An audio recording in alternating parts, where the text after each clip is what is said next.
Cruzando as Conversas. Oferecimento: Associação dos Oficiais da Brigada Militar.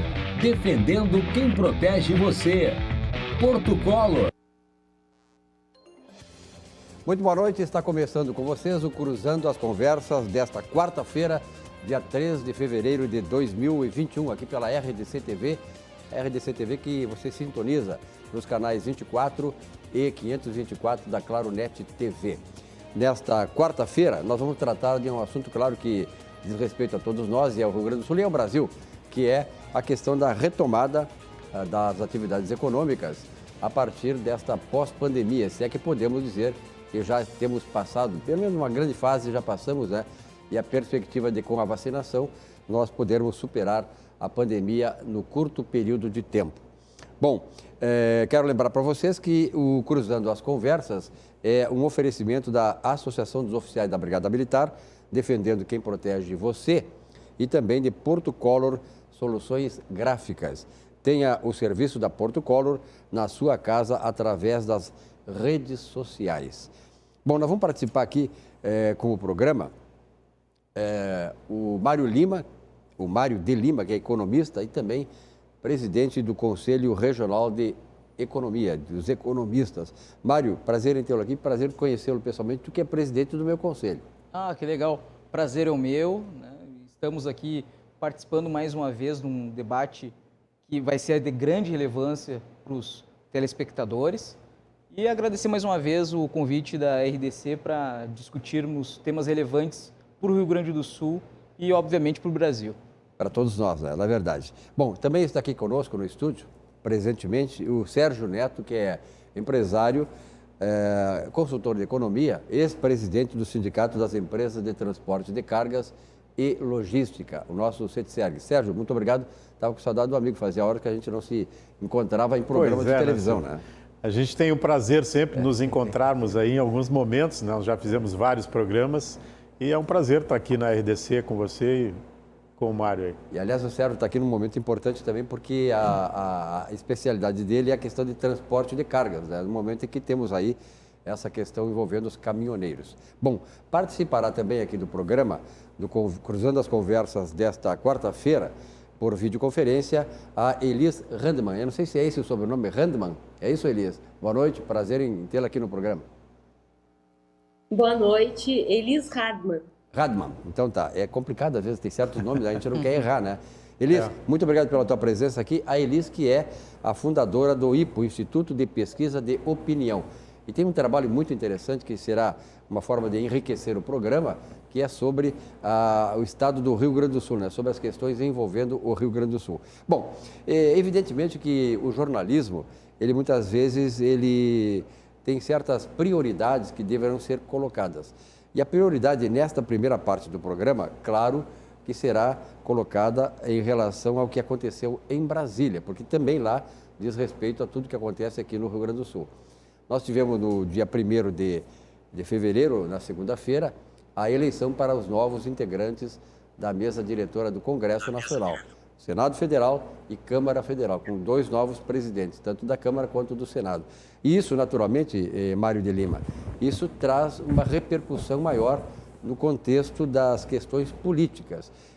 Na tua opinião, esta mudança de orientação na Câmara e no Senado, no Congresso Nacional, poderá destravar as pautas econômicas que foram, de certa maneira, frustradas com a administração anterior, sobretudo na Câmara Federal, através do Rodrigo Maia? Olha, Silvio, eu acho bastante difícil que isso ocorra, porque é uma das características desse novo modelo, né, que vai surgir a partir deste ano na Câmara dos Deputados, a característica da política que trabalha por meio do financiamento de políticas públicas voltadas ao pleito eleitoral que teremos em 2022. Obviamente que o discurso, tanto do presidente eleito do Senado quanto do presidente eleito da Câmara dos Deputados, é voltado justamente à necessidade de reformas que o Brasil tem deixado de fazer há muito tempo. Eu acredito que essas reformas deveriam ter ocorrido há 30, 40 anos atrás, na verdade, só que nesse momento elas se tornam cada vez mais urgentes porque nós não temos mais tempo. Na verdade, era para que nós tivéssemos realizado essas alterações, essas mudanças, essas reformas, ainda no governo Temer, que teve que destruir, né, as possibilidades de implementação dessas reformas para garantir a sua permanência no cargo e de não ter que ir para a prisão. Então foi a alternativa que o governo Temer, que o presidente Temer teve à época, foi justamente a capacidade, o capital político que ele possuía para fazer as reformas, ele teve que utilizar para se proteger. Agora, o governo Bolsonaro, né, o Jair Bolsonaro se elegeu com a expectativa, o mercado tinha expectativa que o presidente poderia, então, com grande apelo popular, realizar as reformas que eram necessárias. Obviamente que isso acabou sendo frustrado, tanto pela pandemia como também pelas dificuldades de articulação do governo junto ao Congresso Nacional. Porém, agora, mesmo com a vitória que ocorrida ontem, tanto na Câmara dos Deputados como também no Senado Federal, eu acredito que seja muito difícil que o governo consiga realizar as reformas. Não sei nem mesmo se essa é a verdadeira intenção do governo nesse momento, uma vez que essa articulação do governo junto ao Centrão, eu enxergo os objetivos dessa aproximação ao pleito eleitoral de 2022. Muito mais fortes essas forças, essas relações para 2022 do que propriamente para as reformas. Obviamente que o discurso pró-reformas, eles direcionam um apelo, logicamente um apelo eleitoral ao mercado, porque muito foi prometido, mas poucas coisas foram realizadas, a não ser a reforma da Previdência, que era necessária, né, juntamente com a reforma tributária e administrativa, que não ocorreram, e a reforma da Previdência não ocorreu da forma significativa que deveria ter ocorrido. Então, essas promessas já beiram um aspecto mais eleitoral para 2022. Então, eu não acredito que essas reformas ocorram nesse momento, uma vez que nós temos a pandemia, isso força a necessidade da realização de gastos públicos e, obviamente, eu acredito, então, que nós tenhamos muitas dificuldades justamente na possibilidade de não apresentar essas reformas e, combinado a isso, um elevado déficit público que dificilmente vai ser convertido em torno de 900 bilhões de reais em 2020. Sérgio Neto, concorda aí com esse um pouco de pessimismo, né, do que o Mário de Lima nos traz em relação à possibilidade de fazer essas reformas? Porque, na verdade, e aí tu colocaste muito bem, essas reformas econômicas, elas já remontam lá da década de 60, final da década de 60 e 70, sobretudo, né? E como empresário, Sérgio, eu sei que muitas vezes nós conversamos sobre isso em programas de televisão, de rádio, e cada vez mais, bem enfatizou o Mário de Lima, que assim, à medida em que as reformas não foram sendo realizadas, mais e mais se torna urgente e grave o problema do Brasil em não realizá-las.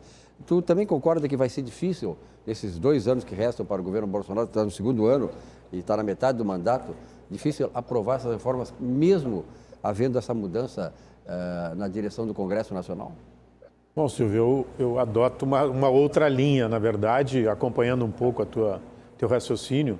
Eu acredito que o momento é muito sensível, já esperamos demais para fazer essas reformas e o discurso que foi empregado nessas posses do dia 1º, né, no vencimento da eleição, se vê um pouco mais aberto às negociações que vão ocorrer dentro do Congresso. Pelo menos encaminhar as reformas. Exatamente, né? Porque o momento, esse déficit de quase 900 bilhões, né, é um déficit muito grande.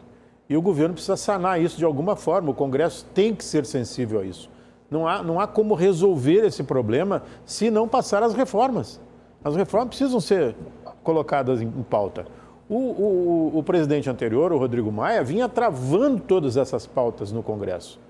Uma coisa inadmissível frente ao que vive o mundo hoje, especialmente o Brasil, precisando fazer as reformas para melhorar o caixa do governo e nós estacados numa situação dentro do Congresso por uma ideologia de um, ideologia de outro, que não traz o resultado que o país precisa. Eu vejo com muita esperança agora essa renovação na Câmara e no Senado. Disse que está alinhado com o governo, ao que parece sim, está alinhado com o governo. Isso é importante, sem dúvida, até para o convencimento. Acredito que o que foi colocado da aproximação com o Centrão, apesar de ser mais do mesmo, né, que a gente vê na política, mas a política, infelizmente, né, ela é assim. Senão não há condição de governar. O governo precisa olhar para duas frentes hoje. A primeira é o que você disse, né? Ou seja, eu preciso ter 2 anos mais de progresso para poder pleitear uma reeleição lá na frente. Mas também precisa olhar para a economia. O governo vem falando há muito tempo sobre a questão saúde e economia têm que caminhar juntas, né? Claro que nós temos que lamentar essas mortes todas que nós tivemos no Brasil, estamos tendo no Brasil, mas, na verdade, a economia também mata as pessoas, né? Ou seja, o sujeito que perdeu o emprego, perdeu o seu negócio de décadas sendo realizado. Então, os desempregos todos que houveram, nós estamos aí entre 14 milhões de desempregados, isso não baixa, o mercado está recessivo, continua recessivo. Então, se não houver, por que as empresas saem do país? Agora tivemos o exemplo da Ford. Olha, certamente, algumas das razões são as políticas trabalhistas do país, que não trazem o resultado que uma multinacional precisa e, pelo contrário, muitas vezes esmaga a empresa dentro do país e você não consegue tocar o teu negócio. E as multinacionais, via de regra, elas almejam sempre resultados mais elevados. Então, nós precisamos, pelo menos, ter esperança de que o caminho para o país passa pelas reformas e essas reformas precisam ser realizadas. Bom, eu queria ouvir também a opinião da Elis, que está em videoconferência, sobre essa situação, Elis, aí da mudança de presidência da Câmara e do Senado e o que isso pode representar para o avanço dessas reformas, se é que tu acreditas que elas vão acontecer. O que o pessoal está discutindo aí é o que deveria ser feito e o que vai ser feito. Sim, deveria haver as reformas, porque são pautas prioritárias. Entretanto, contudo, todavia, há uma grande tendência que os movimentos sejam dados pela eleição de 22. E se essa prerrogativa for adiante, nós não teremos as reformas necessárias. Uma grande reflexão que a gente vai poder observar é se haverá ou não auxílio emergencial, ampliação do auxílio emergencial. Tecnicamente, nós não temos condições de conceder o auxílio emergencial. Agora, os indicadores de avaliação do presidente necessitam do auxílio emergencial. O que nós verificamos nas pesquisas de opinião realizadas, pegando o Rio Grande do Sul como case, nos meses de maio e junho, até junho do ano passado, o presidente começou em queda. Quando chegou junho em diante, ele começou a se reposicionar. Ele perdeu um percentual de eleitores que avaliavam positivamente, eram eleitores de base moralista, são eleitores que votavam nele ou avaliavam positivamente o governo em função da segurança pública e da moralidade, combate à corrupção. E isso ocorreu depois, principalmente, da saída do Moro e do caso Queiroz. E ele se reposicionou nas bases lulistas. O percentual que ele ganhou, tanto no Brasil quanto no Rio Grande do Sul, são bases associadas ao auxílio emergencial. Isso cria o dilema entre o que deveria ser feito e o que vai ser feito. E aí, qual é a observação que tu faz, Mário de Leon? Eu acredito que toda articulação política que o presidente está fazendo é uma articulação política de sobrevivência. Mas essa articulação política, eu vejo que ela ocorreu de uma forma tardia e então ele perdeu a pauta. Quando ele perde a pauta, tanto é que a reforma da Previdência nem foi uma pauta do governo. A reforma da Previdência era uma pauta que já estava sendo discutida no parlamento, já lá no governo Temer. Então, quem está pautando a política do governo é o Congresso. O grande problema que eu vejo ali no início do governo Bolsonaro era justamente uma questão moral de dificuldade de construir soluções com o Congresso. Só que agora a conta chega um pouco mais cara, né? A política Tanto é que nós podemos ver aí como foi realizadas as articulações do governo junto ao Congresso com liberação de recursos do orçamento para os parlamentares. Obviamente que isso gera um impacto eleitoral dentro do Congresso, e se essa relação já foi uma relação de distribuição de recursos orçamentários já há um ano antes da eleição, vamos pensar como será então a partir de 2022. Eu acredito que esse movimento que ocorre hoje de apoio ao governo, obviamente o governo precisa sempre ter a maioria, e essa maioria ocorre por meio de distribuição de verbas, da necessidade de chamar pessoas, de representantes dos políticos, dos partidos, para dentro do governo, para viabilizar a governabilidade. A diferença é que o time vai definir quem é que determinará a pauta, e hoje quem determina a pauta são esses parlamentares, esse grupo político que tem um viés, digamos, mais fisiológico. Não estou dizendo que todos os políticos são fisiológicos, pelo contrário, a pauta tornou uma discussão voltada à discussão mais direcionada no sentido de utilização de parcelas orçamentárias. Obviamente que sim, nós precisamos fazer essas reformas estão muito atrasadas há pelo menos 4 décadas, desde pelo menos lá o final da década de 70, quando nós observamos, né, a crise do Estado brasileiro, a crise do Estado nacional, e então essas reformas já deveriam ter sido realizadas. O problema é que no final de 79 a nossa pauta era combater a inflação. E aí então todas essas reformas, enquanto o mundo realizava, nós acabamos ficando para trás. E hoje nós ainda estamos discutindo isso.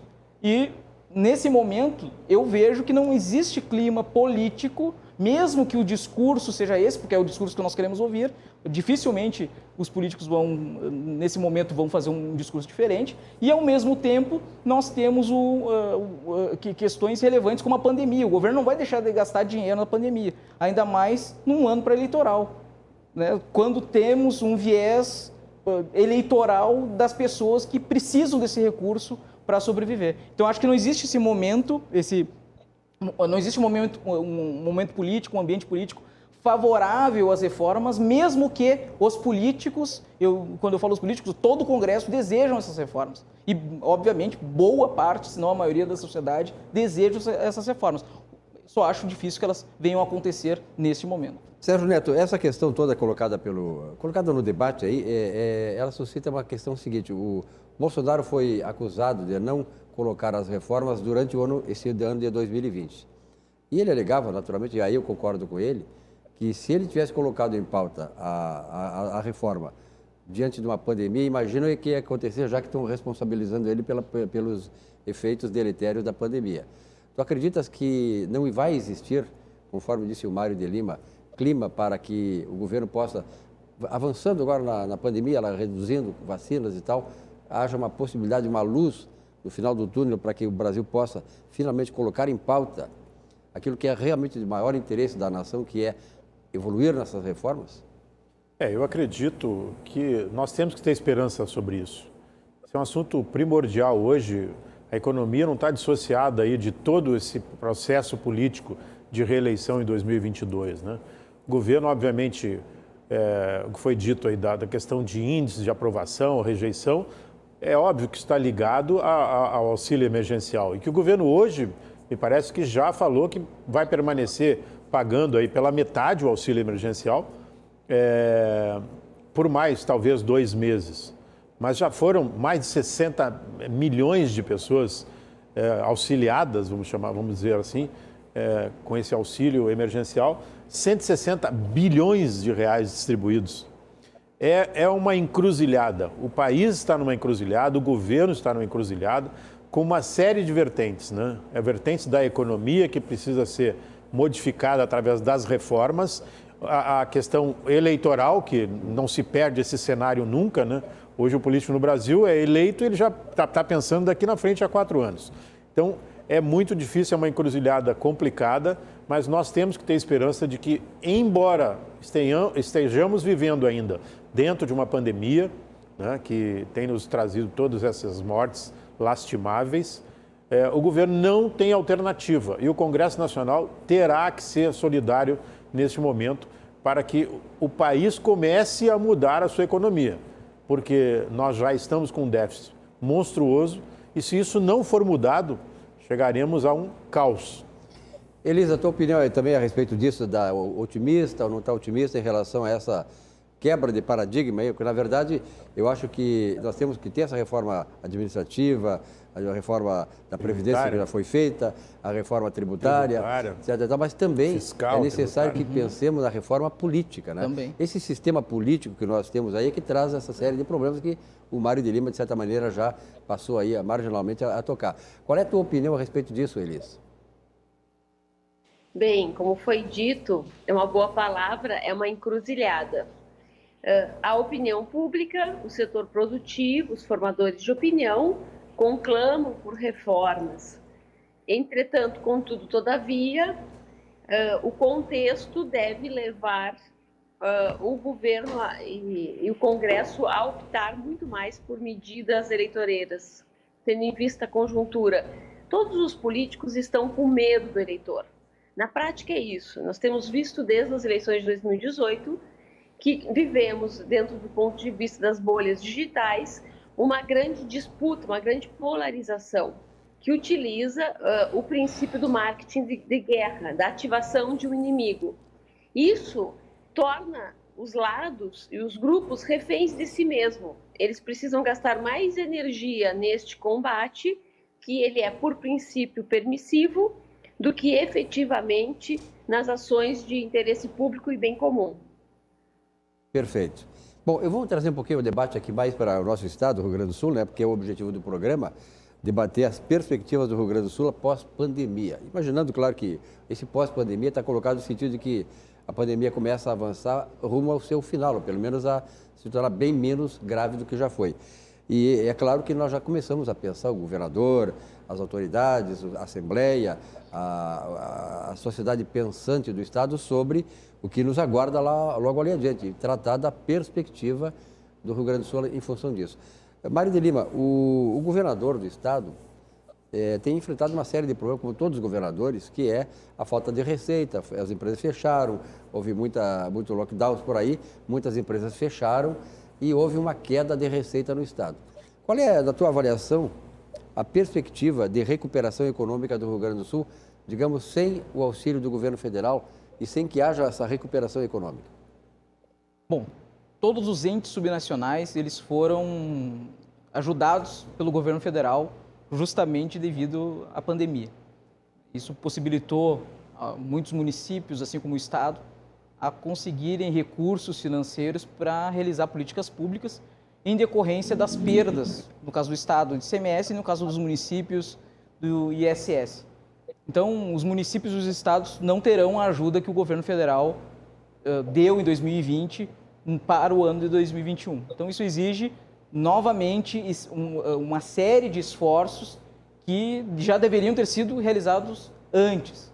Como, por exemplo, no caso do Rio Grande do Sul, a realização da ampliação de concessões, privatizações e, obviamente, aquilo que a população do Rio Grande do Sul espera, que é uma reforma tributária sem a majoração de alíquotas. Obviamente, o que a população do Rio Grande do Sul está esperando com uma reforma tributária nesse sentido, ela só ocorreria mediante um aumento do crescimento econômico do Estado e do desenvolvimento econômico, possibilitando, então, que o Estado pudesse sobreviver com um nível de alíquota menor do que o que até então vinha existindo. Então, o governo do Estado ele precisa, então, realizar essas reformas o mais breve possível, especialmente tributária, da qual estamos falando. O governo já atuou desenvolvendo uma política voltada para a reforma da Previdência e uma reforma também administrativa. Agora, nós precisamos de uma reforma tributária que possibilite e incremente, incentive o consumo e o investimento dentro do estado do Rio Grande do Sul. É claro que com o advento da pandemia isso fica bastante difícil, mas era uma promessa de campanha e agora nós temos que esperar que o governo apresente uma reforma tributária com tempo de discussão maior, superior ao que foi apresentado em 2020. Isso obviamente vai impactar o desenvolvimento econômico. Perfeito. Ao longo dos anos, né, o Mário de Lima e o Sérgio e a Elis, o que se comprovou no Brasil é aquela chamada guerra fiscal, né? Que, quer dizer, hoje tem estados como o Rio Grande do Sul que tem o ICMS para alguns produtos maior que Santa Catarina, o que permite que as empresas saiam daqui e vão para lá. Por exemplo, a questão dos automóveis, aqui são emplacados fora daqui porque aqui a taxa de emplacamento é maior do que fora daqui. Então, esse tipo de questão, como é que vamos resolver isso, hein? Essa guerra fiscal ela tem que ser ativada, como é que tu reduz essa disputa, né? Que muitas vezes é uma disputa deletéria, né? Para a economia, de modo geral, entre os estados para atrair investimentos. Nós vivemos um país enorme, né? As dificuldades são imensas. Não há um entendimento entre os estados, isso dificulta muito essa questão tributária. Eu aí, agora, na posição que o Mário colocou, ele colocou duas questões bem importantes, que é a reforma tributária e concessões. Eu, sinceramente, eu não acredito numa reforma tributária. Sinceramente, o governo, eu já ouvi muito, eu participei muito do governo do Rigoto e outros governos que houveram, e o governo sempre fala em não abre mão de receita, não abre mão de receita. Por mais que você apresente um cálculo para o governo lá, de que se reduzir os impostos, nós teremos um consumo maior e o aumento da arrecadação, o governo não se convence disso. Então, a gente tem uma dificuldade de encarar uma reforma tributária a curto, médio prazo. Eu realmente... Agora, com relação às concessões, eu acho que é fundamental. Se o governo não consegue, por um lado, fazer uma reforma tributária, tem que se desonerar. Não tem outra alternativa. O Estado é inchado, pesado, caro. Tanto é que muito do auxílio que o governo veio para os estados foi colocado aonde? No Caixa Único, foi para a folha de pagamento. Então, é como você disse, como será agora, né, sem o auxílio para o governo do estado? Né? Se não aumentar a arrecadação, nós vamos entrar no mesmo processo de atraso de salário, de parcelamento de salário, e a máquina continua inchada e nós entramos nesse ciclo vicioso sem poder resolver o problema. Um problema grave que nós temos no estado é o problema da CE, né, que é um problema já de muitos anos e que, ao ver da iniciativa privada, é uma situação muito fácil de ser resolvida. Né? Porque se for entregue por R$1, o governo deixa de gastar quanto nessa brincadeira de uma concessão de uma empresa? Claro, você tem como exemplo a telefonia. Olha o que nós tínhamos de telefonia no passado e o que nós temos da telefonia hoje. Então, o medo é de, vai entregar a CE para uma empresa privada, nós vamos ter problema de fornecimento de energia, mas com o telefone foi assim? Claro que não. Você tinha que pagar um ágio para ter um telefone, R$5.000 para ter um aparelho telefone, uma linha telefônica na sua casa. Hoje tem um telefone a hora que quiser, qualquer número, onde quiser. Então, as facilidades são muitas. Se a gente tem que pagar alguma coisa por isso, menos mal que você tem o contraponto, que é o serviço. Hoje nós não temos serviço. Você tem a dependência, o funcionário público hoje, ele se acha dono do Estado, né? A prestação de serviço, infelizmente, é deficiente, ela não é aquela prestação de serviço que deveria ocorrer, a gente acaba pagando caro por um serviço ruim.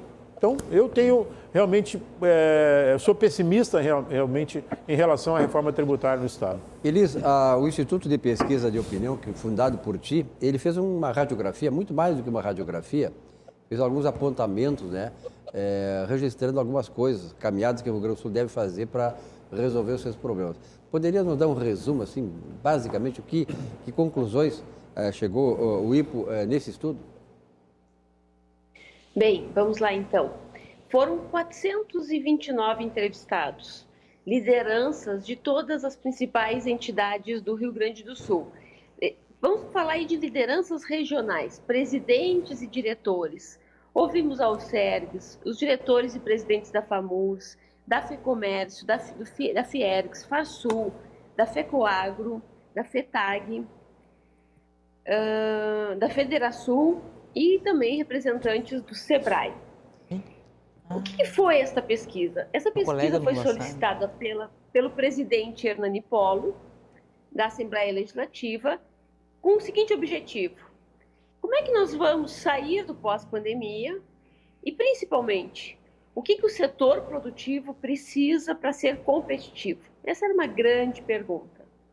Então, nós compreendemos na pesquisa, segundo a percepção das lideranças produtivas, que houve uma perda estimada de 28%.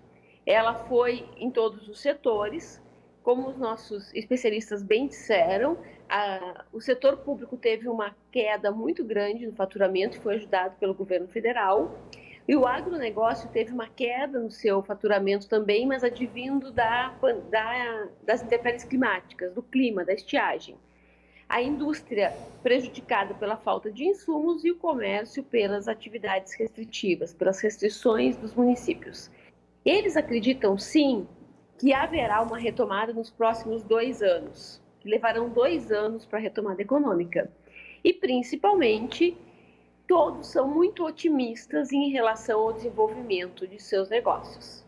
Tentando avançar no quesito competitividade. Tá bem, o que os empresários precisam, como é que funciona a competitividade no Estado? E qual foi o impacto da pandemia? Foi bem difícil fazer esse tipo de questionamento. Primeiro, que os empresários diziam, a competitividade da porta para dentro está indo bem. A minha empresa se vira, é competitiva, o meu setor se vira, é competitivo, mas isso, pelos nossos esforços, pelas nossas remodelagens de negócio, pelos investimentos em tecnologia, em inovação, em ações criativas, a duras penas, nós fizemos a roda da economia girar. Agora, da porta para fora, o Estado não é competitivo. E eles vão trabalhar muito no raciocínio que foi colocado agora há pouco pelos especialistas, dizendo o seguinte, o modelo mental do Estado não proporciona o desenvolvimento.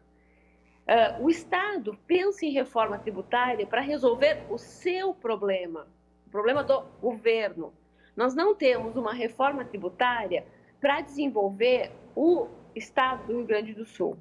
E o relatório que está disponível no site da Assembleia, ele traz uma mandala que explica bem esse raciocínio constituído, porque foi um censo com as lideranças, mas ele tem um caráter quantitativo, mas principalmente qualitativo, porque foram 429 entrevistas em profundidade, foi um estudo inédito. E nesta mandala, eles discutiram o seguinte, bem, nós temos que sair de um ciclo vicioso para um ciclo virtuoso.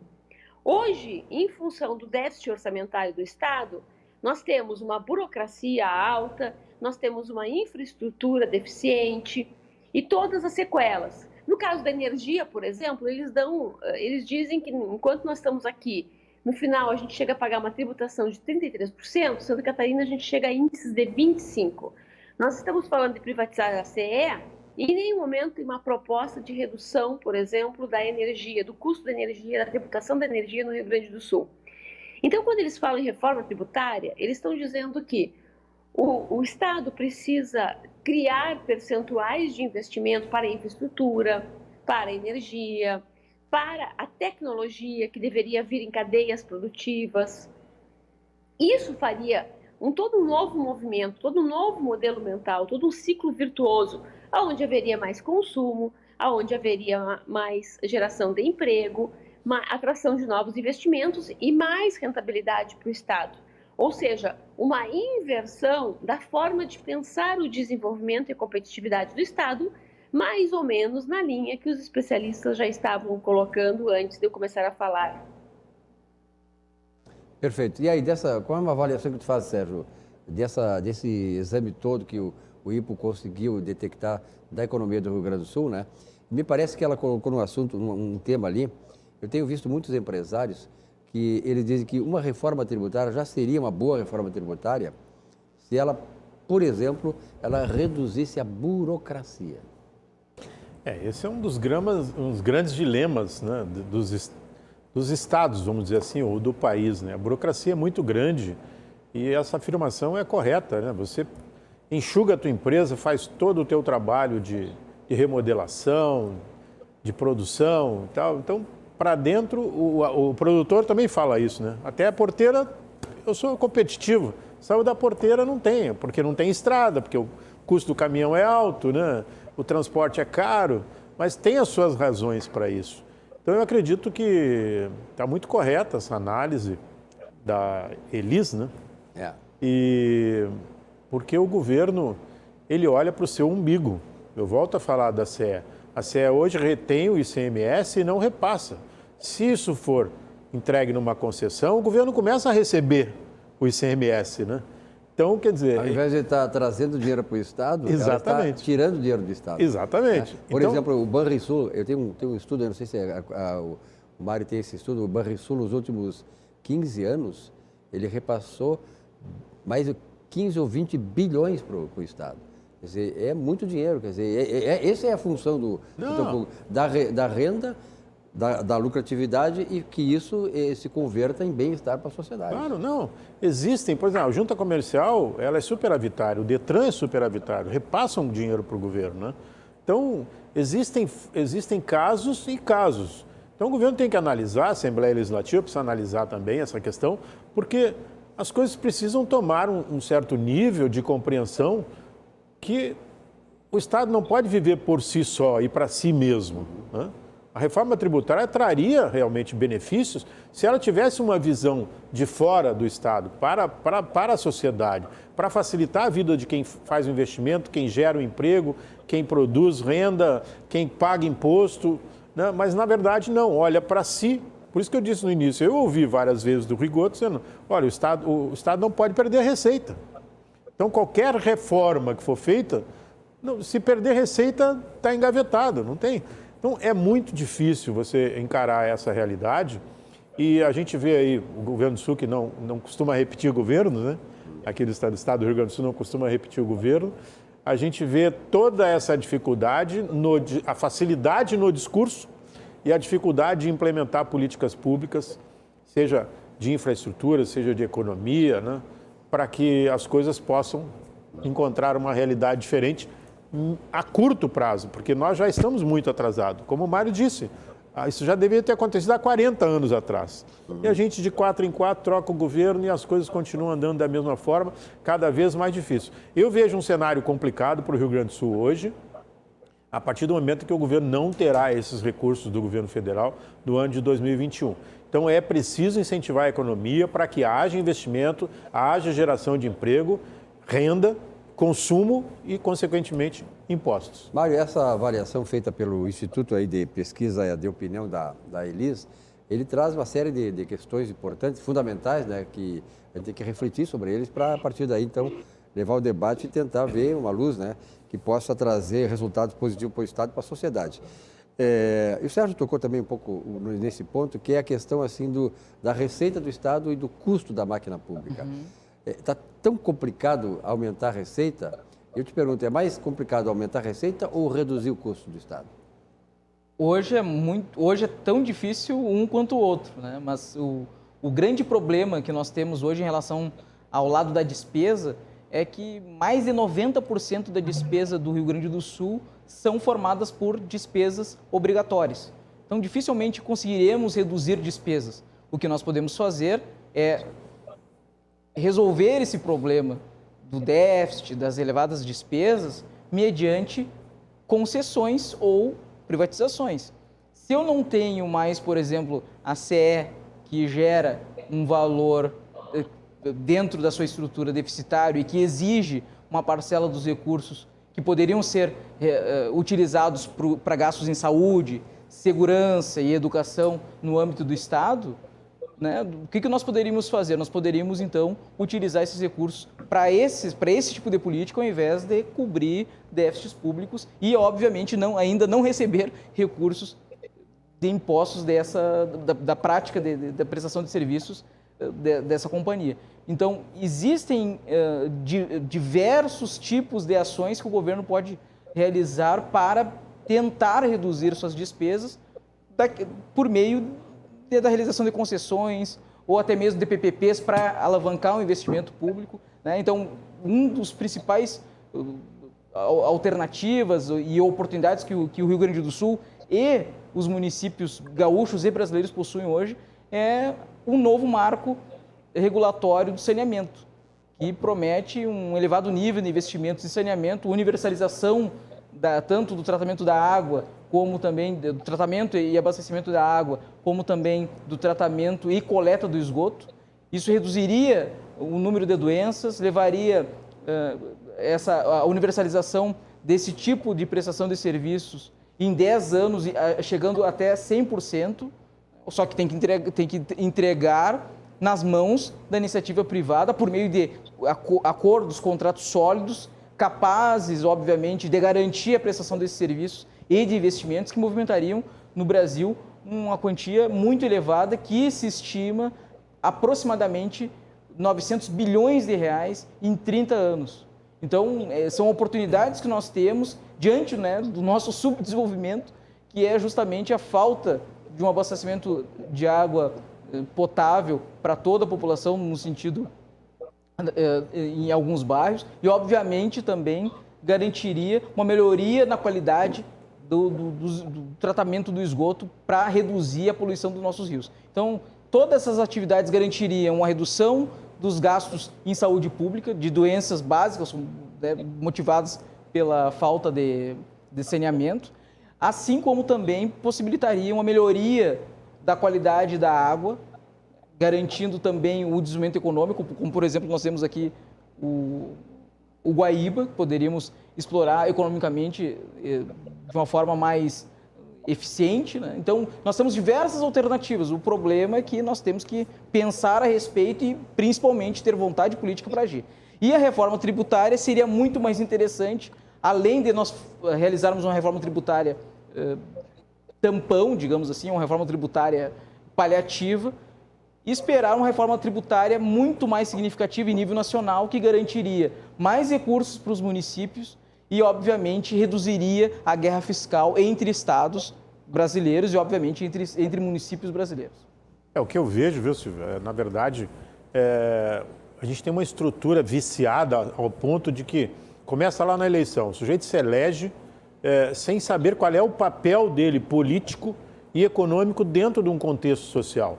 Então, já começa a dificuldade por aí, né? A gente vai aprender alguma coisa lá dentro, quando quer aprender, né? Porque a maioria não quer aprender, ele está pensando como se reeleger nos 4 anos. Eu me lembro quando eu estava na presidência lá do CETSERGS, fizemos um estudo junto com o governo do estado e havia uma proposta de PPP para conclusão da RS 118. E nos chamou a atenção, por isso que eu digo, o gestor... Nós temos um problema de gestão, né? O gestor não sabe exatamente o que está tratando, ou mesmo alguns conchavos acabam levando a alguns erros administrativos, né? Se propôs uma PPP para concluir a RS 118, que o governo entraria com 70 milhões durante 20 anos. Ou seja, isso daria 1 bilhão e 400 milhões. Quase a metade disso era suficiente para resolver o problema da 118. Então, seria uma PPP extremamente prejudicial ao Estado. Por quê? Por uma questão de gestão, uma questão de cálculos que poderiam ser resolvidos com quem conhece o processo, né? Com economistas que conhecem as coisas. E, na realidade, o Estado vive disso, né? Acaba fazendo maus negócios. Esse é um problema. Não adianta nós realizarmos concessões e PPPs se a administração pública não está preparada para fazer a gestão do contrato dessas concessões, dessas PPPs. Exatamente. O tiro sai pela culatra. Então, precisamos saber se estamos preparados para isso também. Claro. Lembra quando nós discutimos as questões das rodovias pedagiadas lá pelo Brito, na época? É verdade. Foram feitos contratos de pedágios caros por um longo período em que rezava no contrato expressamente de que o acostamento não fazia parte da manutenção da concessionária. Quer dizer, era uma coisa muito absurda. O governo ficava responsável por uma parte que deveria ser entregue à concessionária. Então, por isso tivemos aqueles 13, 14, quase 15 anos de concessão. E o que nós evoluímos na infraestrutura rodoviária no Estado? Absolutamente nada. Nós continuamos com as mesmas rodovias, sem duplicação, e o dinheiro foi embora. Quer dizer, Elias, você vê que problema não falta, né? Aliás, o teu relatório aí do IPO suscitou exatamente essas questões, essa radiografia bem feita. Qual é a saída final para o Rio Grande do Sul? Esse estudo chegou a algum ponto, alguma sugestão, encaminhamento disso, daquilo, Elias? Bem, É uma pergunta bastante complexa. Os empresários, porque nós estamos falando de quem está de um lado do balcão, é o setor produtivo. Eles dão um recado que eles precisam para ter as condições apropriadas para chegar no desenvolvimento econômico. Quando a gente questiona quem deve fazer a frente desse debate, eles respondem que são aqueles que receberam o voto, executivo e legislativo. Mas que não pode ficar só nesses dois órgãos. Eles dizem que o judiciário precisa entrar para a discussão e que essas reformas não irão existir se cada um não ceder, se não houver perdas. Claro que nesse momento, nós estamos falando de entrevistas qualitativas e eles dizem, quando você tem um judiciário que também não abre mão de nada, nem do duodécimo, nós temos problemas. Então eles indicam que o executivo e o legislativo precisam liderar o debate, trazer o judiciário para este debate, incluir o setor produtivo e a sociedade. É um debate que precisa de maturidade política e visão sobre o interesse público para se chegar, ou pelo menos para se caminhar em direção a um novo modelo mental, a uma nova forma de pensar as reformas, tanto tributária, que é essencial, e até revisionar a reforma administrativa. Eles colocam como algo sine qua non, a forma de fazer a coisa certa.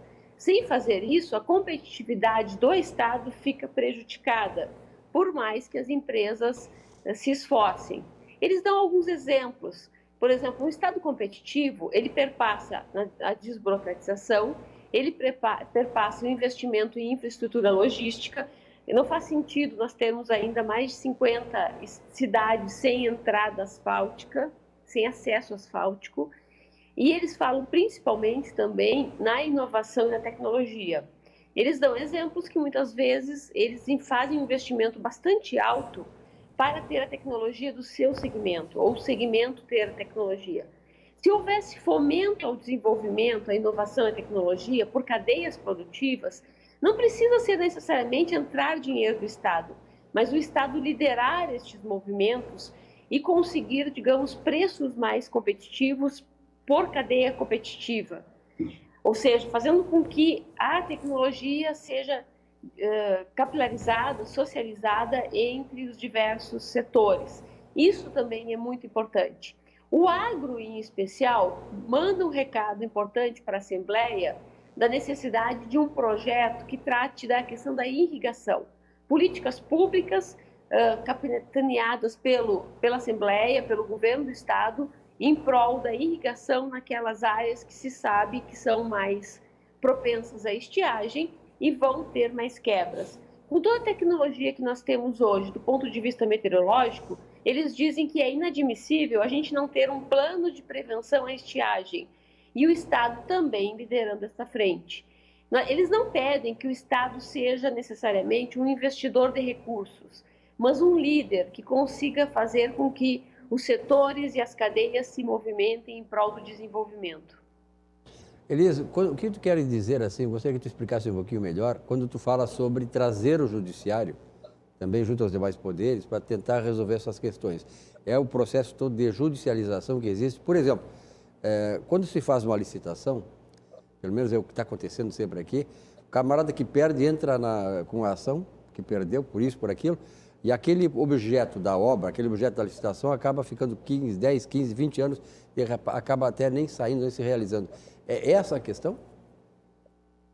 Quando a gente começou a fazer as entrevistas, os empresários se mostraram muito céticos, dizendo, é mais uma pesquisa, é mais um questionário, assim como eu vou em reuniões, assim como eu vejo promessas, eu estou cansado. O cansaço é algo muito forte no setor. E por que então eles vão falar dessa questão de trazer o judiciário? Porque eles dizem, eu sei que eu vou falar do meu problema, do problema do meu setor, do problema da minha categoria, e vão me dizer que não tem solução. Os nossos economistas estavam dizendo que os governadores anteriores sempre diziam, não dá para cortar, não dá para fazer. E aí eles vão trazer isso, os empresários, o setor produtivo vai contar essa história e também vai dizer que quando algum movimento, então, consegue avançar, você tem a judicialização da política ou a politização da justiça, fazendo com que tudo entrave. Então, não haverá um avanço em torno de reforma tributária, administrativa ou um novo modelo mental do Estado, onde os três poderes não compactuem. Então, precisa haver uma compactuação dos três poderes, eles precisam estar juntos, sabendo que essa negociação, esta revisão da forma como o Estado funciona, como ele cobre, como ele, entre aspas, pune o setor produtivo, que esta é a dor do setor, precisa ter perdas. Todos irão perder e isso fere o corporativismo. Todos aqueles setores que estão preocupados muitas vezes em garantir os seus direitos adquiridos, que não necessariamente garantem os direitos do interesse público. Muito bem, 23 horas e 15 minutos, o Cruzando as Conversas desta quarta-feira, dia 3 de fevereiro, está debatendo aí as perspectivas da economia do Rio Grande do Sul pós-pandemia. Então vamos fazer um rápido intervalo, voltamos em seguida para debater mais outros assuntos relacionados a esse tema de fundamental importância para nós gaúchos. Já voltamos.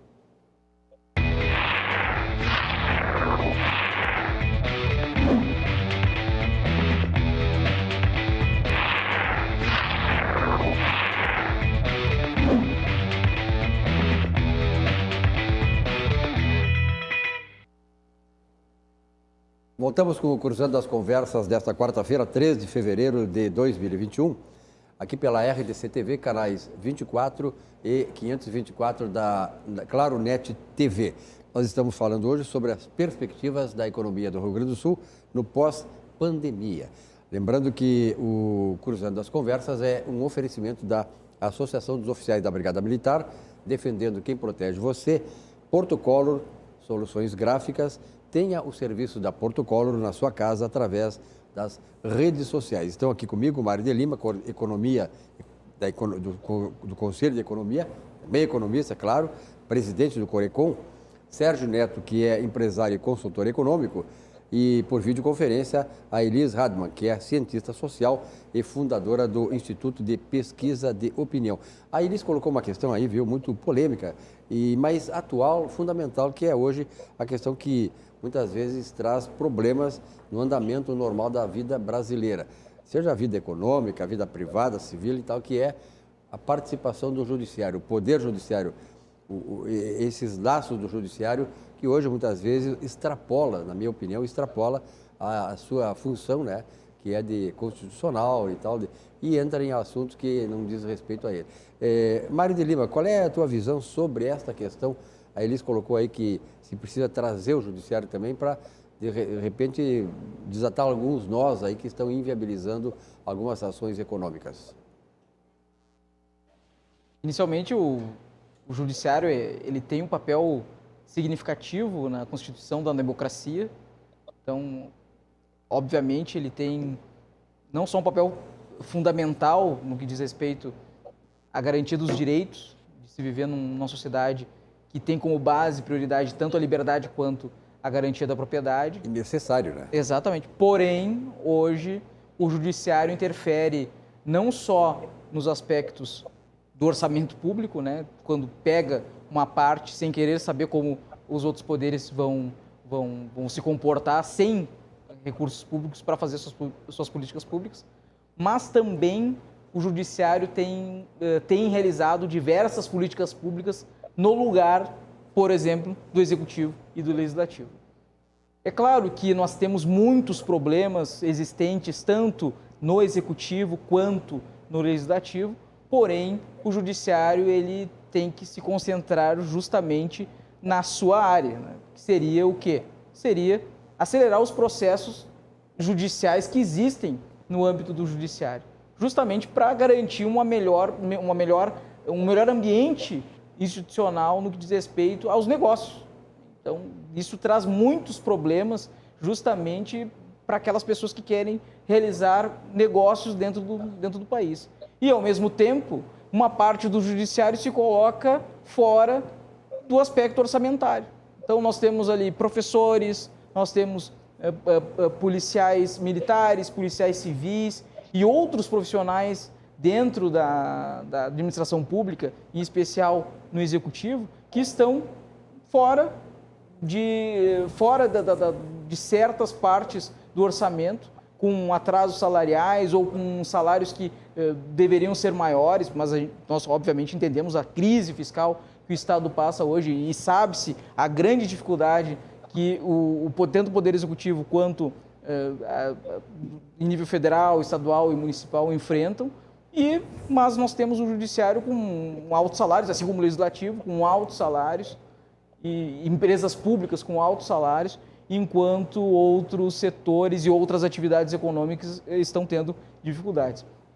Vejam bem, eu não estou me colocando contra os altos salários. Eu acho que o salário tem que ser bom, eu acho que o lucro tem que ser suficiente para que se possa pagar salários adequados ao serviço público, como também a todos os trabalhadores. Porém, nós estamos numa sociedade em que nós estamos tendo um baixo nível de lucratividade, um baixo nível de produtividade e uns ganhando mais do que os outros e uns sendo mais especiais que os outros. E o pior, interferindo em áreas cruciais que são específicas para o desenvolvimento de políticas públicas, como, por exemplo, o Executivo. Existe muita judicialização realmente em diversas questões que o Poder Judiciário, às vezes, não se importa em perguntar por que isso não está acontecendo. E entram em questões que extrapolam o seu poder de atuação. Então, acredito que o Judiciário ele precisa, sim, sentar com os outros poderes, distribuir um pouco a sua parte do 12º, né, pegar um pouco dessas perdas que existem, tanto para o Legislativo e principalmente para o Executivo, e assumir um pouco da responsabilidade pública de perder um pouco, como todos esses outros entes estão perdendo. Aliás, na eleição do Congresso Nacional, na Câmara Federal, aconteceu um fenômeno aí que mostra que a interferência, muitas vezes, do Judiciário se dá não porque ele quer, mas ele é demandado para isso. Por exemplo, houve aquele episódio, né, de que o pessoal do Maia, que perdeu a eleição, entrou com um processo lá para indicar diretores, etc. e tal, num horário acima, fora daquilo que estava sendo previsto. O que aconteceu? Os camaradas que perderam, o lado que perdeu, foi recorrer a quem? Ao Supremo Tribunal Federal. Quer dizer, o Supremo Tribunal Federal foi demandado para resolver uma questão burocrática administrativa. Então, aí, muitas vezes, a gente que sabe que o Supremo tem lá seus problemas, mas o Supremo, muitas vezes, ele é demandado por coisas que ele não tem nada a ver com isso aí. Ele tem uma função constitucional de garantir exatamente a constitucionalidade dos atos dos governos, enfim, da sociedade, mas não essas questões. Sérgio, essa interferência demais do Judiciário, como é que tu vês? O Mário colocou muito bem essas questões ainda, essas pecuinhas que acontecem, essa interferência. Ele não tem uma interdependência, mas tem muita interferência. Como é que tu vê? Olha, Silvio, sabe que eu tenho formação jurídica, né, mas não atuo porque eu, sinceramente, não tenho paciência mais com o Judiciário. A gente encontra extremas dificuldades, pessoas arrogantes, trazendo somente dificuldade, principalmente no meio empresarial, né? A Justiça do Trabalho é um escárnio que ela faz e o nível de desemprego hoje no país está ligado diretamente a essa questão da Justiça do Trabalho, que recebe muito e produz muito pouco. Então, há uma dificuldade muito grande. O que eu vejo é uma inversão de valores. Os poderes deveriam, né, está escrito na Constituição, harmônicos, deveriam ser harmônicos. Na verdade, o que se vê é uma subserviência dos demais poderes ao Judiciário. É isso que a gente enxerga. O próprio, que tu acabaste de citar, tem uma pendenga qualquer lá, o que fazem? Recorre ao Supremo. Perdeu no voto, recorre ao Supremo. O Supremo resolveu ser o balizador dos demais poderes. Então, hoje nós enfrentamos grandes dificuldades pelas mais diversas interferências que o STF tem feito sobre o Executivo, as pressões que tem feito sobre o Executivo, as pressões que tem feito nas decisões oriundas do Legislativo, isso sem falar nas dotações orçamentárias que o Mário já falou. É um absurdo que a gente vê, é a história do o meu está aqui, o resto é que se vire. Essa é a prática do Judiciário. Eles enxergam assim, nós temos, obviamente, bons juízes, eu vejo na Justiça Federal excelentes juízes com julgamentos pautados assim num fundamento perfeito, né? Sem causar dúvida, Mas, na verdade, precisamos mudar muito em relação a isso. O Estado perde muito com isso, sem dúvida alguma, né? Porque se vê submisso a uma situação do judiciário e que eu, sinceramente, não vejo a curto prazo uma solução, mesmo que o judiciário venha para a mesa num diálogo, embora fosse esse o caminho melhor para se resolver as questões do Estado. Essa questão que se fala aí de todo mundo recorre ao Supremo, tem um gremista aqui que diz o seguinte: o Romildo Bolzan, que é o presidente do Grêmio, deveria recorrer ao Supremo porque tantos pênaltis que marcam indevidamente para o Grêmio. Daqui a pouco, né, o doutor Romildo Bolzan, essa também seria uma saída, né, Maridene? Mas gremista ou colorado? Colorado. Colorado? Gremista? Gremista. Sempre tem mais gremista que colorado. Elisa, de todo esse balanço aí, bate o martelo com relação a essa questão do IPO, que essa pesquisa maravilhosa que vocês fizeram aí, que eu acho que é bem diferente, né, Sérgio? Pelo que a Eli está nos contando aí, é bem diferente das pesquisas anteriores que eu ouvi falar aqui no Rio Grande do Sul. Eu até queria, só se me permite, a Eli tocou num ponto ali que eu acho fundamental, né, que é a área de infraestrutura, essa questão do acesso asfáltico a municípios no Rio Grande do Sul, né? Nós já tivemos aí, a gente vem brigando com o governo, com vários governos sobre isso. Eram 120, conseguimos puxar para 80, agora ela trouxe um número aí em torno de 50 municípios sem acesso asfáltico. E, inaceitavelmente, esses municípios são municípios de alta produção agrícola. Então aí vem aquele problema de novo. Dentro da porteira, a produção é perfeita. Olha, competitiva o que depende da iniciativa demais. privada, tudo aí, bem. Exatamente. Aí saiu dali, como é que eu vou pegar um caminhão meu, buscar uma safra lá num lugar que não tem acesso asfáltico? O caminhão vai estourar, o frete vai ter que ser mais caro, vai me custar mais caro, eu vou transportar menos, porque tem preço maior, vai levar mais tempo. Quer dizer, tem toda uma conjuntura que atrapalha realmente a partir dali da produção. Então, esse é um dado interessante e o governo realmente tem que trabalhar em cima disso para que nós tenhamos acesso asfáltico em todos os municípios. Contigo aí, Elias. Sim. É importante também a gente destacar, porque como a pesquisa ela avaliou ações para a Assembleia, ações para o município e também como eles enxergam as dores que nós teremos, diz respeito às nossas dificuldades. Quando a gente fala que pós-pandemia, a gente está falando aí de ações saindo da pandemia.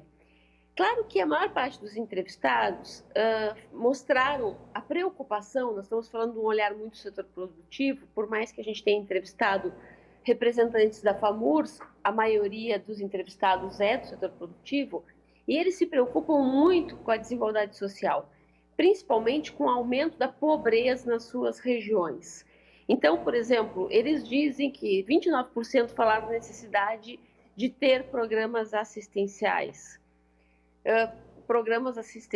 para os grupos mais vulneráveis, sejam eles capitaneados pelo governo federal ou até com o olhar do governo do estado ou dos municípios.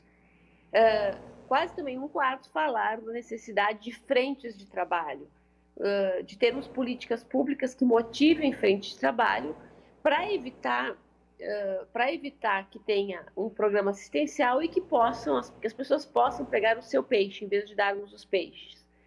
E 15% disseram não, isso é um papo para o governo federal tem que vir e tem que solucionar este problema.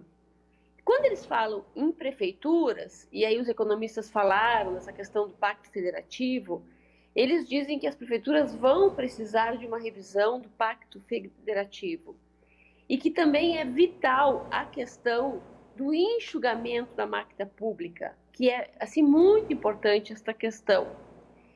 E também avançar em relação às ações cooperativas. Claro, nós temos nessa base um peso importante do grupo da OCERGS, que são cooperativas, incluindo aí o grande setor de cooperativas de grãos, de agronegócio. Tem um momento da pesquisa que é muito emblemático, que a gente pede para eles o perfil da liderança para enfrentar o pós-pandemia, que tipo de líder nós precisamos. E eles fazem a seguinte reflexão: bem, nós precisamos de atitude para ter proatividade, né? Para tomar a frente. Mas não adianta só atitude, nós precisamos de capacidade de ouvir, capacidade de diálogo, capacidade de motivar a cooperação. E após fazer isso, o terceiro estágio seria a coragem. A coragem para que o líder faça escolhas. Não adianta só ele ter atitude, não adianta só ele dialogar e ouvir, ele precisa definir caminhos. E para isso precisa coragem.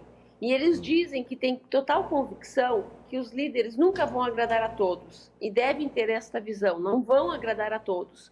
Mas que devem fazer as melhores escolhas pensando na maioria, pensando principalmente no interesse público.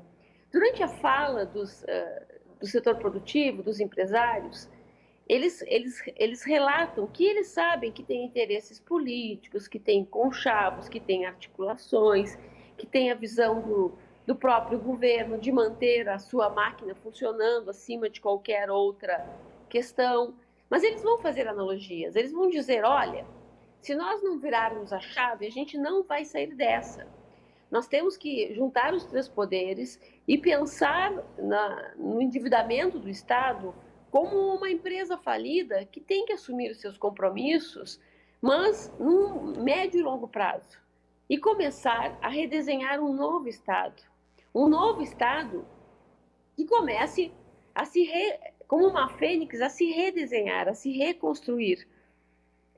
Aí durante as entrevistas eles dizem, vão dizer que não é possível, que não pode mexer, que não pode, porque existem regras, existem as corporações. Eles vão relatar tudo o que nós sabemos. Eles dizem que já sabem disso. Mas se a pesquisa era para ouvi-los, é necessário a gente pensar saídas fora da caixa. É necessário pensar alternativas, mesmo que elas sejam em um percentual pequeno. Mas nós temos que começar a caminhar para essas alternativas. Eles dão exemplos que, por exemplo, o que a CE deve de ICMS para o Estado, ela daria para pagar todas as entradas asfálticas de todos os municípios que faltam. Mas não existe nenhuma discussão para isso. Ou nenhuma discussão para pegar este dinheiro e investir em infraestrutura. Ou para pegar este dinheiro e diminuir o custo da energia, tornando a energia mais competitiva, comparando a Santa Catarina. Sem dúvida, Santa Catarina é o grande case. Se a gente fizesse uma análise de palavras, de conteúdo, vocês iriam ver a palavra Santa Catarina estourando, porque, via de regra, muitos falam disso. Quando a gente chega nas entrevistas no norte do estado, então, aonde plantas industriais inteiras estão se mudando para Santa Catarina, por conta deste agregado, desse somatório, ICMS mais caro, energia mais cara, infraestrutura mais inadequada, burocratização maior, eles contam todas as dores. É uma pesquisa que fala das dores do setor produtivo? Sim, fala das dores do setor produtivo. Quem está nos assistindo pode entrar no site da Assembleia e procurar aí o relatório de pesquisa que tem no seu título o Rio Grande pós-pandemia. Então, o Rio Grande após a pandemia, se botar aí no Google Assembleia Legislativa, vai achar o link do relatório. Tem um relatório geral e também tem uma síntese executiva e uma revista.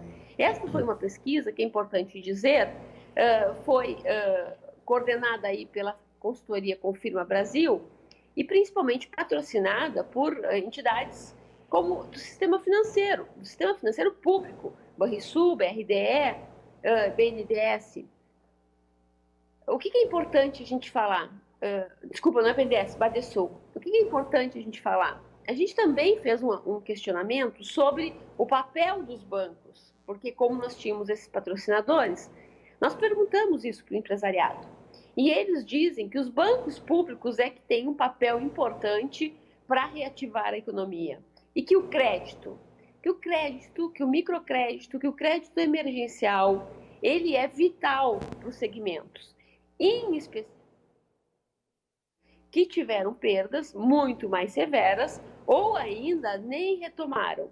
Nessas áreas nós temos aí toda a parte de eventos, a parte de cultura, você tem a educação infantil privada que tem sofrido muito fortemente com isso aparece, e inclusive aí muitas empresas do setor comercial, dos comércios, que tiveram que fechar as portas ou estão em eminência de fechar as portas. Quando eles falam isso, eles dizem, epa, mas não adianta oferecer crédito e pedir certidões negativas. Se você tem uma empresa que está devendo tributo, ela precisa de crédito mesmo assim. E aí eles voltam a falar da necessidade da Assembleia, por exemplo, sentar com o Judiciário e revisar leis, fazer leis que sejam para este período de crédito da pandemia. Se a legislação exige que o empréstimo tenha certidões negativas, e nesse momento as empresas estão devendo, tem que ter lá um outro parâmetro que limite, olha, nós podemos ter empresas que se positivaram, que estão devendo tributos durante o período X. Então, deve haver uma revisão legal para fazer o atendimento dessas empresas. Não adianta apresentar o crédito com uma mão e tirar o crédito com outra mão, porque a empresa está devendo tributos. Aliás, essa questão que tu colocas aí que o estudo apontou a falta de líderes, eu lembro que Davi Goleman, que era um dos maiores estudiosos de mitologia, dizia que uma das grandes questões, um dos grandes problemas das sociedades atuais, né, modernas, era a desmitologização da sociedade. Ele queria dizer com isso o seguinte, a falta de líderes que realmente liderassem os processos de transformação dessa sociedade. Mário de Lima, administrar, quer dizer, liderar, fazer a transformação, quer dizer, comandar um processo todo, é muito mais do que levantar a bunda da cadeira, então. Com certeza.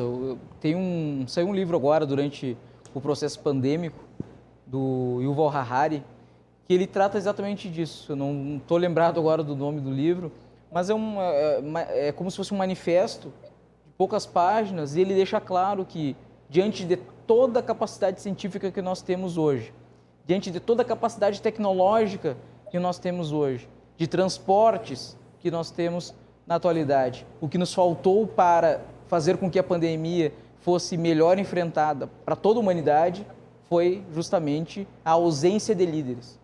E é justamente isso que nós temos que preparar a sociedade agora. É claro que nós temos que preparar uma transformação, um movimento que se possa construir um arcabouço que dê condições para que nós tenhamos a chance rápida para sairmos dessa pandemia, construir um pós-pandemia, mas também temos que começar a pensar como iremos preparar, como iremos formar e orientar novos líderes para a sociedade que se apresenta fora desse processo triste que tem matado muitas pessoas, que é a pandemia da Covid-19. Então, sem liderança, com capacidade de apontar o caminho, sem liderança, com capacidade de compreender o seu papel, bem como colocou aqui o Sérgio, e tu também salientou, Silvio, a respeito disso, dificilmente nós teremos chance de sobreviver a uma próxima pandemia. Então, nós temos que não só utilizar essas técnicas para conseguir desenvolver a economia, desenvolver a sociedade, mas também nós temos que preparar pessoas que possam liderar esses processos que nós conseguimos construir com muita dificuldade ao longo do tempo, especialmente na área da ciência, na área da arte e, obviamente, na tecnologia. Sérgio, nós temos na sociedade formas instrumentos de formar líderes. Por exemplo, assim, a gente sabe que o político, de modo geral, ele nasce fazendo política. Ele não tem uma formação assim de liderar, ou de estudar formas de levar os processos sociais à frente e tal. Teria como fazer uma formação para que esses políticos que nós temos aí possam ser melhor qualificados? Quer dizer, essa falta de líder é exatamente pela falta do conteúdo, né, de liderança que os que chegam a cargos de comando através do processo político. Veja-se a Câmara de Vereadores de Porto Alegre.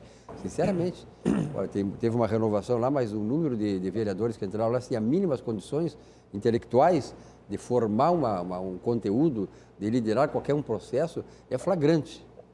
É por isso, Silvio, que eu sou cético com relação ao meio político, líderes no meio político. E por isso sempre incentivei, inclusive já concorri, né? Incentivei que empresários entrem para a política, porque é uma forma de melhorar a qualidade, enxergar um pouco mais a forma de gestão, porque a situação de formação de líderes, ela já existe no meio empresarial hoje, privado, né? Por exemplo, se o prefeito de Porto Alegre, né, o anterior, tivesse um pouquinho de noção administrativa e empresarial, como ter uma empresa, como levar avante uma empresa, como administrar um negócio, até uma cadeirinha, uma coisa de pipoca, não teria acontecido o que aconteceu em Porto Alegre. Claro, não, nós vemos, eu vendo a Elis falar aí, na verdade, eu cito a cidade de Caxias do Sul, um polo industrial, metal mecânico, de alta relevância para o Estado e para o país, não é para o Estado do Rio Grande do Sul, para o país. Não, tem lá o meu amigo Davi Randon lá, que briga forte, principalmente depois do falecimento do seu Raul, e o Daniel também. Eles têm capacidade de produção, mas não conseguem ter competitividade necessária para poder fazer tudo que tem condição de ser feito. Primeiro, falta insumos, né? Hoje, o que eles produzem é totalmente consumido pelo país. Não tem... A demanda é muito maior do que a produção deles, da Randon. E nós temos o quê? Pessoas abnegadas, líderes abnegados, tocando o seu negócio, gerando milhares de empregos, gerando renda, pagando seus impostos. E aí voltamos para a infraestrutura. Até hoje, o Estado não conseguiu levar uma duplicação até Caxias do Sul. Ou seja, é uma condição de infraestrutura deficiente para um polo industrial metal mecânico tão importante. Muito bem, nós vamos fazer um rápido intervalo e voltamos depois para o último bloco do Cruzando as Conversas desta quarta-feira, 13 de fevereiro, quando estamos debatendo aqui com especialistas a questão da perspectiva do Rio Grande do Sul, da economia gaúcha, sobretudo, após a pandemia. Já voltamos.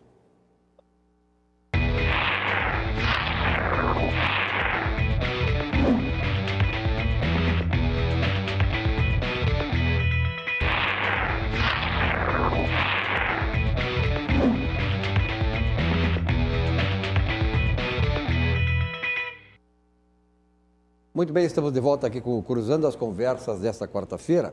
Estamos nos aproximando, faltam 15 minutos para meia-noite e estamos debatendo aí a questão da perspectiva do Rio Grande do Sul pós-pandemia. Lembrando que o Cruzando as Conversas é exibido aqui pela RDC TV, pela Claro Net TV, canais 24 e 524 da NET para todo o estado do Rio Grande do Sul e, naturalmente, através das redes sociais. E o Cruzando é um oferecimento da Associação dos Oficiais da Brigada Militar, defendendo quem protege você, e Portocolor Soluções Gráficas. Tem o serviço da Portocolor na sua casa através das redes sociais. Elis, nós já estamos nos aproximando praticamente do final do debate, mas eu gostaria de que tu desse uma impressão toda aí sobre o que vai ser do futuro desse estudo aí que traz essa radiografia maravilhosa do Estado, aponta caminhos e que certamente vai contribuir muito para um debate frutífero, né? Se for assim, o desejo da sociedade, das nossas lideranças aí, para que nós possamos sair desse estágio que estamos. Bem, o que ocorre? Esse estudo ele foi pensado pelo presidente da Assembleia que estava saindo, Hernani Polo. Ele, inclusive, testou algumas ações feitas durante o seu mandato como forma de combate ao colapso social e econômico do Rio Grande do Sul. E foi uma ação encampada por ele que teve um bom êxito. Então o estudo tem a capacidade um pouco de medir algumas ações, mas principalmente de dar um rol de ação para o próximo presidente da Assembleia, Gabriel Souza, né, que assumiu agora, no dia de hoje. E quando nós perguntamos para as pessoas quais devem ser as metas do Legislativo, do ponto de vista mais prático, eles dizem, olha, nós estamos vivendo um momento ímpar. O Legislativo Estadual precisa puxar uma discussão sobre o teletrabalho e levar essa discussão também ao Congresso Nacional. Nós precisamos discutir urgentemente esta questão do teletrabalho. Ela virou, por contingência, uma prática, uma necessidade, e nós não temos regras efetivas sobre isso. E aí, claro, eles vão mostrar, inclusive, nesse momento ali da pesquisa, que ela perpassa o período de final de dezembro e começo de janeiro, prefeituras ainda que têm funcionários em teletrabalho. Como é que funciona isso? Quais são as regras? O que pode? O que não pode? Também trazem muito a discussão sobre a questão das lacunas pedagógicas que a Assembleia deve puxar a uma discussão para uma medição. Quais foram as perdas que nós tivemos na educação com a pandemia, principalmente o ano de 2020 e agora que entra o ano de 2021? E como preparar, principalmente, a questão tecnológica? Como é que nós vamos discutir um projeto de inclusão digital para as escolas? Nós não estávamos preparados para a pandemia. Então, os empresários dizem, então a Assembleia precisa fazer essa discussão. Por mais que ela possa gerar pautas para o Executivo, é uma discussão que deve começar lá, deve avançar nisso. Claro que também, do ponto de vista econômico, eles vão indicar que a Assembleia veja soluções, isenções ou apoios, ou microcrédito, ou crédito para o setor produtivo. Isso é algo também que vai aparecer de uma forma muito forte. E depois eles vão indicar a necessidade de uma visão de políticas públicas, de uma legislação que fortaleça o setor produtivo. Claro que este é um recado para a Assembleia que vem também acompanhado do que a Assembleia não pode fazer, o que a Assembleia deve evitar. O que a Assembleia deve evitar? Eles deram 3 lógicas. Primeiro, as disputas ideológicas. Eles dizem que por mais que os deputados representem aí diversos partidos, diversas visões, diversas regiões, eles têm que achar um consenso, e o consenso é sempre aquilo que leve o Estado para o desenvolvimento, para o interesse público, para o bem-estar social. O segundo fenômeno é jamais aprovar qualquer tipo de aumento de impostos. E também, os empresários vão falar com muita veemência que os deputados não devem, em hipótese alguma, trazer a cabo discussões para aumento de salários. Nem deles, nem muito menos do Executivo. Ou seja, não aprovar nenhum aumento de salário, inclusive do Judiciário. Do tipo, não temos capacidade de discutir aumento de salário em 2021, em 2022, que são anos ainda de retomada econômica. Então, nós precisamos ter bem claro, não deixar as questões ideológicas interferirem em decisões que são de interesse público, não permitir aumento de impostos e não permitir aumento de salários. Claro que todas ou muitas dessas ações, elas intermeiam, perpassam o Executivo. E por isso, respondendo a tua pergunta, ela também é uma pauta que deve ser observada pelo Executivo.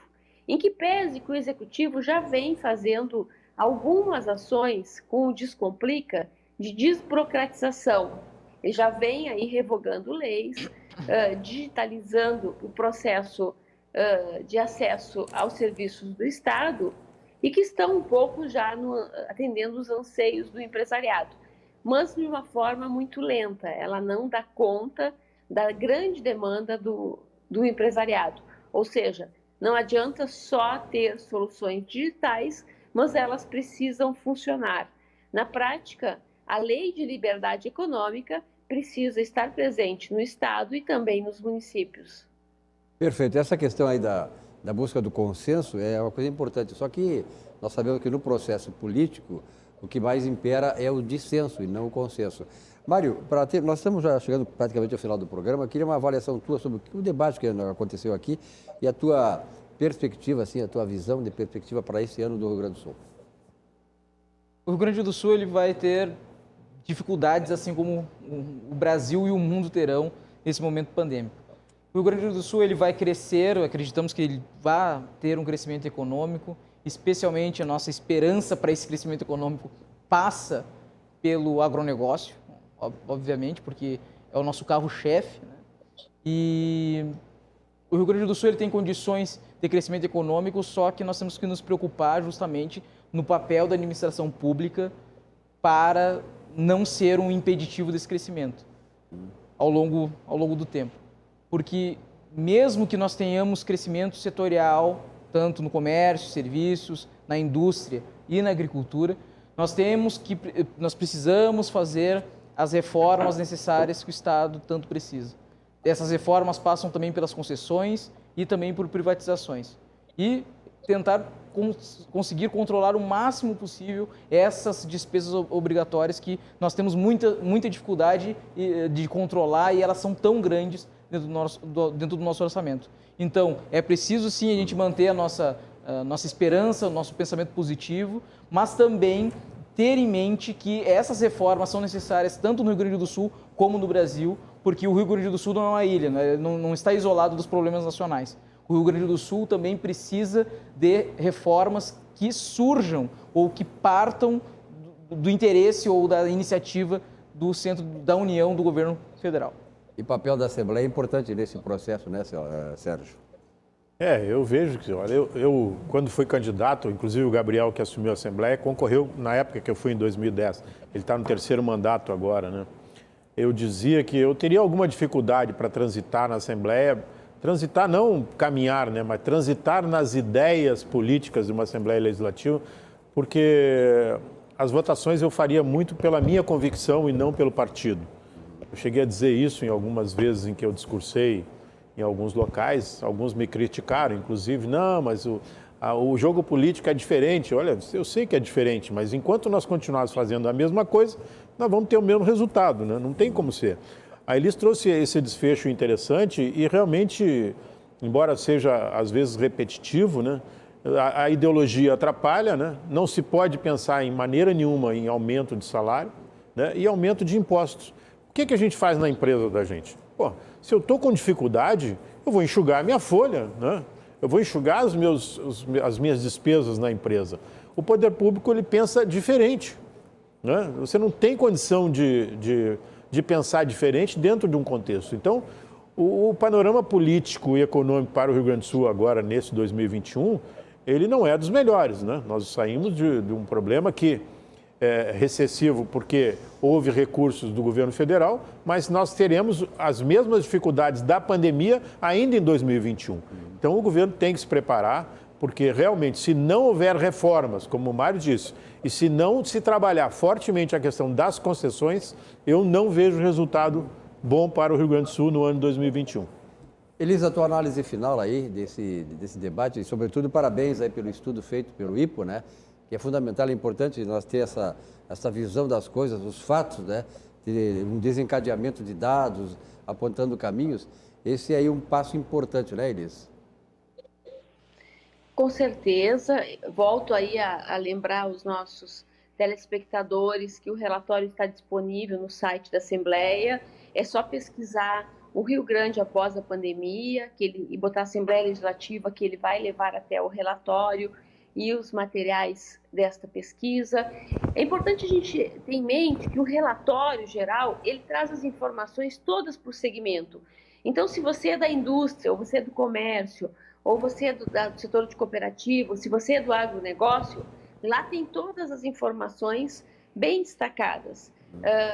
Os nossos economistas colocaram aí o papel do agronegócio, a pesquisa traz essa importância do agro, também para puxar aí o crescimento e a retomada econômica, mas eles mostrando como eles precisam de políticas públicas, como eles precisam de apoios. Nós temos aí, incluindo aí a implementação da internet 5G. Hoje, o agro precisa da internet 5G desde para ter as condições de fazer operações financeiras, mas também para fazer controles de produção ou de equipamentos, máquinas que trabalham por GPS e que precisam de acesso à internet.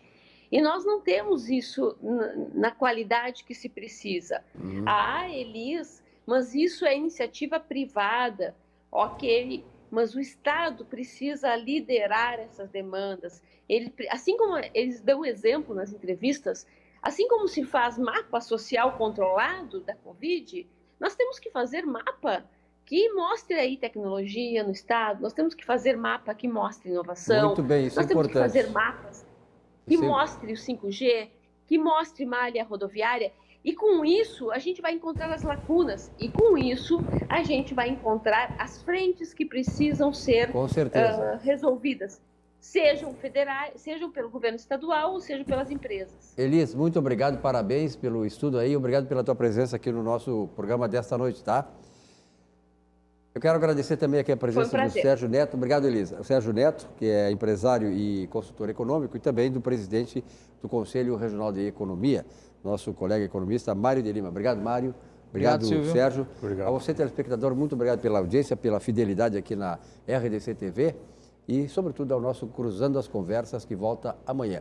Tenham todos uma boa noite, um bom sono e até lá. Espera um pouquinho.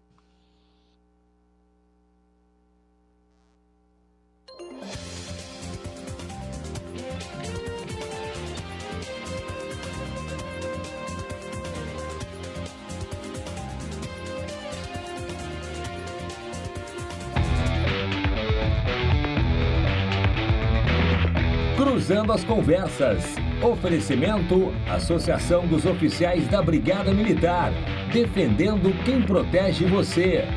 Porto Colo.